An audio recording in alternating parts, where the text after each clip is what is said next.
The weather is warmer, the sun is shining, and we are getting invited to barbecues. And I bet you're all quaking in your boots or sandals, but you don't have to be. And we are going to talk you through our top tips to get through the barbecue season and enjoy every single damn mouthful without feeling guilty.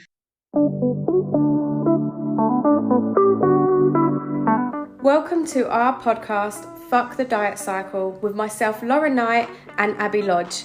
This is for you if you want to cut through the diet industry bullshit and finally end that cycle. Grab yourself a cuppa, get comfy, and let's dive straight in, shall we? Abby, what do you think about barbecues?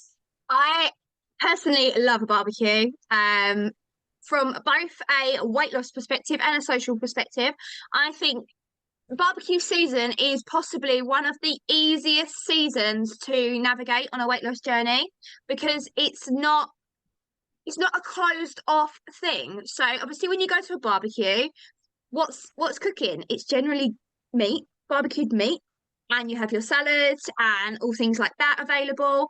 A lot of the time people will say if you want something special on there, you bring it yourself. So you don't have that guilt and that embarrassment. I think for a lot of people it becomes with embarrassment. If you are going somewhere for dinner, for example, and they serve you up something and that might not be fitting in with your plan, you feel kind of rude or guilty, kind of saying, oh, could I not have, or could I have? Barbecue, you can turn up with your own kind of chicken skewers or veg, whatever it is, and just as long as you're making enough for, you're not just turning up with one kind of chicken breast and being like, that's for me and nobody else. As long as you make enough to kind of share around, nobody batters an eyelid at a barbecue if you're not having 16 burgers, because a lot of people don't, yes, there will be burgers, but it doesn't mean you have to have all of the burgers. There are so many different varieties, veg varieties, meat varieties that go on a barbecue. Just makes it so much easier. Yeah, 100%. And I think you hit the nail on the head there about taking your own dish as well. So I actually don't like burgers and I don't like sausages. So for me, the majority of barbecues, obviously burgers and sausages are the top thing that get cooked. Mm. So I have always taken a chicken dish. So I'll make the skewers up. I don't feel bad about it. I don't like burgers, whether I was trying to lose weight, maintain my weight or not. I genuinely won't eat them. So I naturally just make the chicken skewers and everybody eats them. Like, I'm not asking the host to prepare them. I'm doing it myself. I'm not being rude. I'm giving them extra food and they just whack it on the barbecue. And what you find at barbecues as well, which I think is easier in terms of people don't realize what you're eating or not even interested, it comes out in dribs and drabs. So Mm-hmm. therefore, normally the burgers come out first, don't they? So everybody that loves a burger jumps on the burgers and they're all over that and they're like demolishing them. Whereas the things like the chicken skewers, the prawns, the things that take that little bit extra, they seem to come out towards the end. So by the Yeah. time everybody else is then walking off having a beer, you can now load up your plate with your salad, with your chicken, with your veg, your prawns and your bits and pieces, and nobody cares. Nobody's sitting at the table. You're not all staring at each other. You're kind of all around the garden. It's very light-hearted and fun. So that pressure is completely lifted. And I think just the whole vibe of a barbecue Yeah. is completely different. However, there are things that you need to be careful of when you're at a barbecue. Number one, mindless eating. Yeah. Number Chicken. two, overeating. And number three and four, actually. So number three, sauces. And number four, alcohol. So with those four things, what would be your top tips to work through them to make sure that we're getting through them successfully? Okay, so what was the first one? Overeating or point mindless eating? Yeah, Mindless eating. mindless eating. It is so easy to mindless eat at barbecue because, I find a lot of barbecues that I go to, or certainly ones that I also host myself, there will be kind of those snacky bits on the table before the actual barbecue food comes out.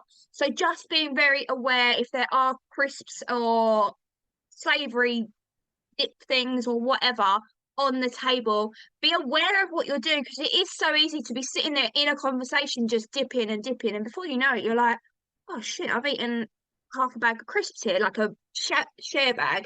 So don't go hungry. Don't. A lot of people will be like, I'm going to a barbecue this afternoon. I'm not going to eat anything throughout the whole day so that I can eat all barbecue food. No, still have your high protein breakfast or lunch or wherever in the day it is, so that you're not starving, so you're not sitting there, you're not tempted to be picking. Um, Overeating as well. Again, like we always say, making sure you're actually, it is harder at a barbecue to actually sit down, because I don't know if you go to the same barbecues as I go to, but there's always a lack of chairs.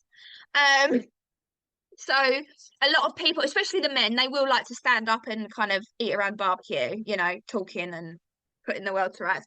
But making sure you do find somewhere to sit, whether it is not on a chair, on the grass, somewhere, and actually enjoying taking in every mouthful. Make sure you're hydrating yourself throughout the meal and tasting everything, not just being like, oh my God, this burger, I need to demolish it now.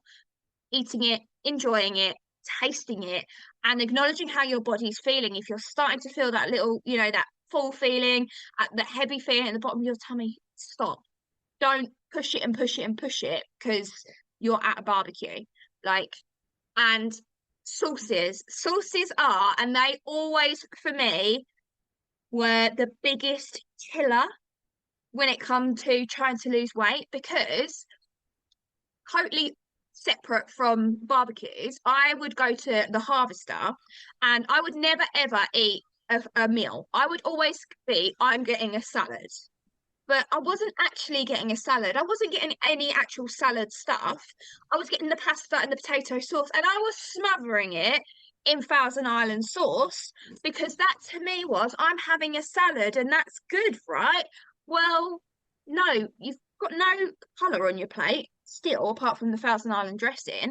And that the calories that are in dressings and sauces are really, really high. And also the sugars as well, in things like your ketchups and things like that. They can be really high in sugar and salt. So again, if somebody is there putting out the sauces, like, if you go to like a burger van, they put it on for you, just say, oh, can I put it on myself? Nobody's going to be funny about it. Putting the sauces on yourself, or putting them on a little side kind of area of your plate, so you're not smothering everything in your sauces, because I think that sauces are the biggest, where people crop up the most is their sauces when they're at a barbecue. Yeah, and also with salad dressings, have balsamic vinegar. If you don't like dry salad, which let's face it, many of us don't, balsamic vinegar is so low and completely transforms a salad. Even like when people say, oh, I've had Caesar salad. Yeah, but the Caesar sauce on a Caesar salad is horrific. And actually, sometimes a Caesar salad is more calorific than a burger. So it's understanding what's in these sauces. So opt for balsamic vinegar, or there was a really good one that we found. Oh, the Heinz salad sprays. Yeah, they were brilliant. Obviously we've been lacking in the warm weather, so they've not come out yet. But the Heinz, they do like little, they look like fry light bottles, don't they? Yeah.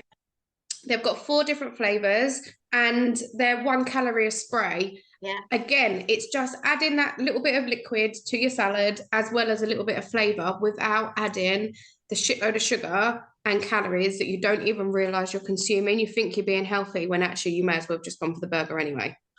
Yes, absolutely. And lastly, alcohol.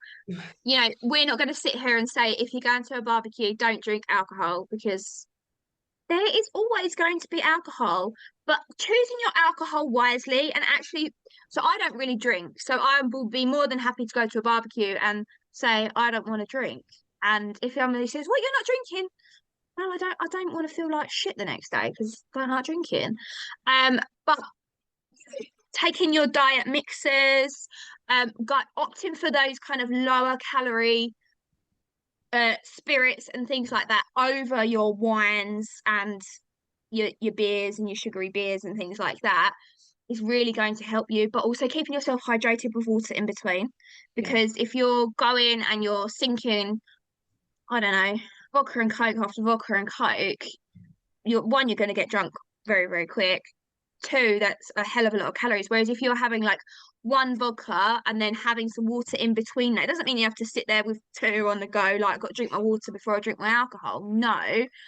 But again, just hydrate your body in between, and it's going to help you with the hangover the next day as well, to be fair. Yeah, 100%. And also, if you're currently on a weight loss journey, it's about understanding whether or not it's worth it.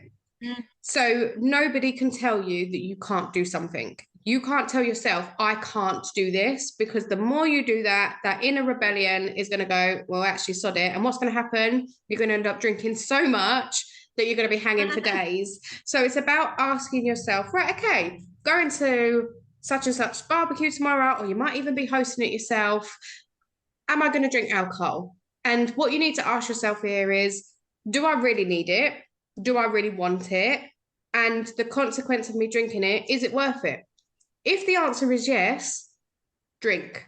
If the answer is, oh, yeah, but others might ask me why I'm not drinking, and she's used to me having a glass of wine with her, that's not you wanting to drink. No. That's Shirley wanting to drink, or that's you feeling like people might look at you differently. And that's not okay. It's about time we start putting ourselves first, because actually you're the one that's got to live in your own body. You're the one that's got to look in the mirror. And if that alcohol is going to stop you from feeling good on your journey and it's going to put a bit of a wedge in the way, why should you do it? So if you are in that position, you can always make up some really, really cool mocktails. There are plenty of recipes out there that you can still feel like you're getting involved. You don't have to stand there just with a glass of plain water. You can make yourself up some really cool mocktails. Take yourself a gin glass, put a fancy straw in there, make it look appealing, because if you were a recovering alcoholic, and I know we've spoken about this before, nobody would be ramming a vodka down your throat. So what is the difference if you say no because it doesn't fit with your journey? It's okay to put yourself first. So look at the mocktails. If you do decide to drink, embrace it. That's amazing. I enjoy drinking. Abby doesn't, and that's okay. I would never make her feel bad for not drinking, but she would never stop me from drinking. You've got to start understanding each other. But she's right. If you're going to be out in the heat all day drinking alcohol, you're going to become dehydrated very quickly. So that water is really important. And it's not about us being old. It's not about us trying to be a killjoy. It's just about us trying to make sure that you are still healthy.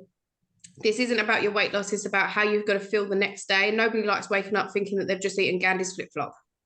Oh, and it's about actually acknowledging, okay, if I am going to drink at this barbecue, how is it going to affect me the next day? Because we all know if you go somewhere, whether it's a night out, whatever, and you're drinking and whatever, and you might get drunk, the next day is where a lot of damage is done. Because what happens when you're hungover? One, you probably puke. Two, you've got a banging headache, and three, you're craving all the carbs and the salty and all of these things. So setting yourself up for the next day as well. Am I likely to wake up feeling a little bit ropey, a little bit rubbish? Can I prepare a breakfast now rather than kind of dialing up Uber Eats and getting that McDonald's delivered to you? Just so that because chances are if you wake up hungover and you start your day off on the wrong foot, that's the next day completely gone as well. So planning ahead, if you are one that's prone to a hangover and feeling rubbish, plan your next day out, because there is nothing worse than waking up and thinking, I'm absolutely ravenous, I've got nothing in this house to eat. Trust me, I have done it more than enough times. That's why I don't really drink, because I don't like feeling like that.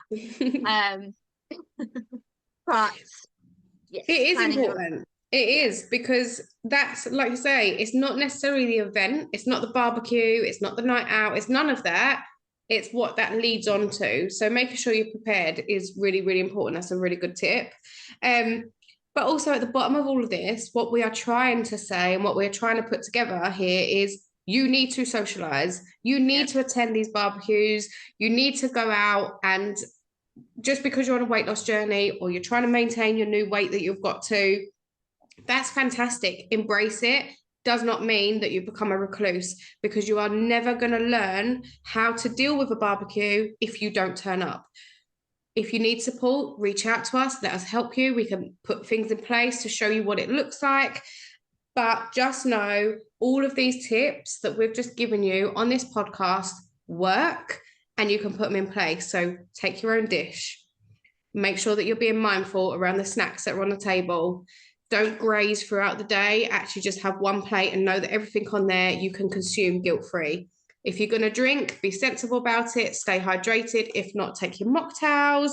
Stick to the meat and salad. Be aware of your sauces and just go and have a bloody good time. Thank you for listening. If you loved it, don't forget to press that subscribe button and the little bell so that you never miss a future episode. We will be back here with a new one on Sunday at 7 a.m. We'll see you there.